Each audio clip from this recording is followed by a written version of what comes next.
Class 10th real numbers exercise 1.2 question number 1। Hello students, मेरा नाम निधि श्रीवास्तव है। रियल नंबर के एक्सरसाइज 1.1 के सारे क्वेश्चंस चैनल पर अपलोडेड है। किसी क्वेश्चन में किसी भी तरह की कोई भी प्रॉब्लम हो, आप जाकर चैनल पर विजिट कर सकते हैं या फिर लिंक डिस्क्रिप्शन में गिवन है, आप वहां से भी देख सकते हैं। अगर रियल नंबर आप फर्स्ट टाइम पढ़ रहे हैं, आपको कोई डाउट है, कंफ्यूजन है, रियल नंबर का इंट्रोडक्शन भी गिवन है और बड़ा ही बेहतरीन, बहुत ही शानदार सा इंट्रोडक्शन है, जहां पर आपको इंट्रोडक्शन देखने के बाद रियल नंबर यानी इस चैप्टर से रिलेटेड कोई भी डाउट्स नहीं रह जाएंगे और चैप्टर एकदम मक्खन की तरह सॉल्व होगा। मजा आ जाएगा चैप्टर सॉल्व करने में। और यहाँ पर हम करने वाले हैं बहुत ही अच्छा सा क्वेश्चन, जहां पर हम किसी भी इर्रेशनल नंबर्स को प्रूव करते हैं, √5, √3, √7 कि ये इर्रेशनल नंबर है। अगर है तो प्रूव करिए। यही है हमारा क्वेश्चन नंबर 1। अच्छा, शुरू करने से पहले मैं बता दूं, आपके बोर्ड एग्जामिनेशन के प्रोस्पेक्टिव से ये बड़ा ही इंपॉर्टेंट क्वेश्चन है। इस तरह का एक क्वेश्चन आपको बोर्ड एग्जामिनेशन में देखने को मिल जाता है। चलो, क्वेश्चन है, prove that √5 is an irrational number. जब भी कभी हम इस तरह के क्वेश्चंस को सॉल्व करते हैं तो हमें 2-3 चीजें पता होनी चाहिए कि पहले तो इर्रेशनल नंबर्स क्या होते हैं और रैशनल नंबर्स क्या होते हैं। रैशनल नंबर्स जिन्हें p/q की फॉर्म में लिख सकते हैं, इर्रेशनल नंबर जिन्हें p/q की फॉर्म में नहीं लिख सकते। जब आपसे क्वेश्चन कह रहा है कि prove that √5 is an irrational number, तो आप पहले अज्यूम कर लो भाई कि चलो ठीक है, मैंने माना कि ये इर्रेशनल नंबर नहीं है तो प्रूव भी नहीं होगा। हम मान लेते हैं कि √5 एक रैशनल नंबर है। अगर √5 एक रैशनल नंबर है, ये बात गलत प्रूफ हो गई तो अपने आप ही प्रूफ हो जाएगा कि √5 एक इर्रेशनल नंबर है। देखो कैसे, पहले लिख लो क्या, let us suppose √5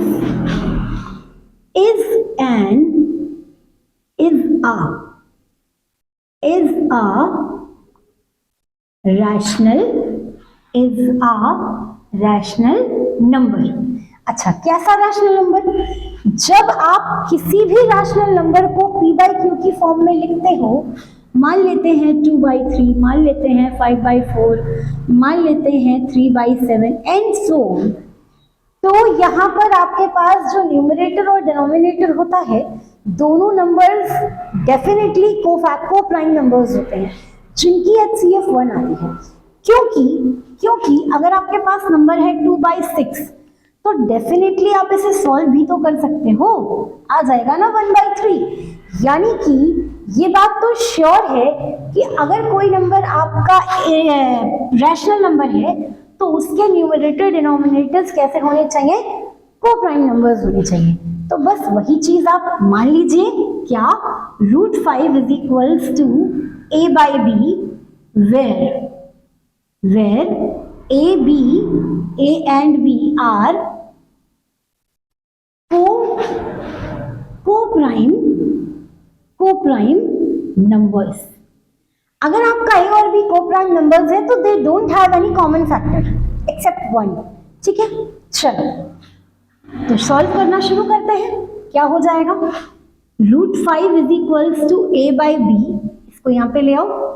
a is equals to √5, a is equals to √5b, squaring on both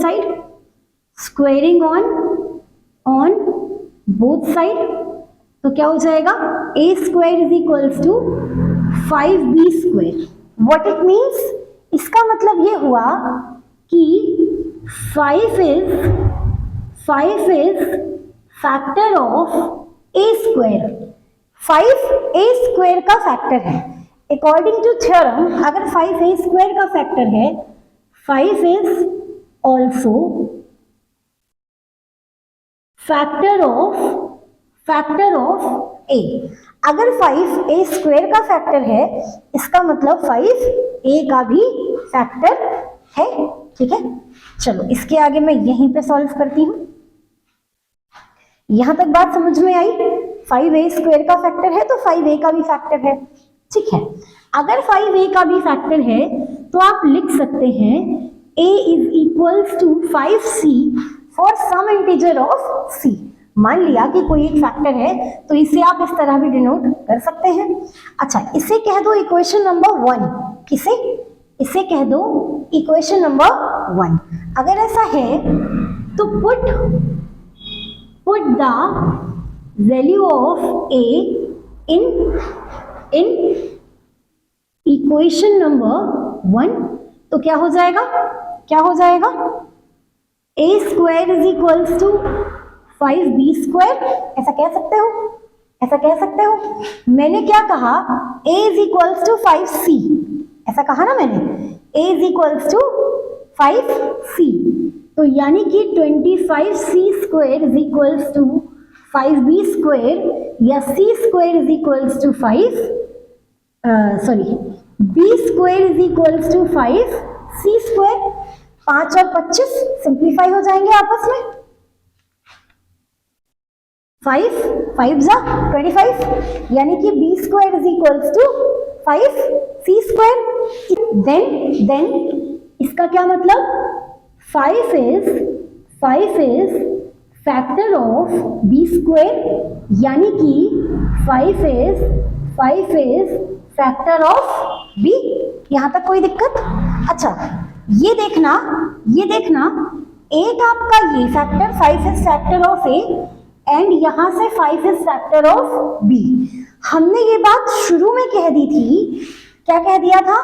कि भाई हमने ऐसे दो नंबर्स लिए हैं जो दोनों कोप्राइम हैं, और 5a का भी फैक्टर है, 5b का भी फैक्टर है। इसका मतलब a and b are not coprime. अगर a और b कोप्राइम नहीं है तो हमारी ये वाली स्टेटमेंट तो फॉल्स हो गई ना।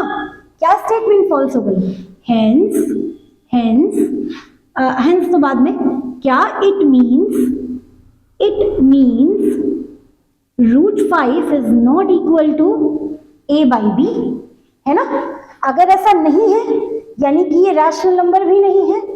Hence √5 is an irrational number।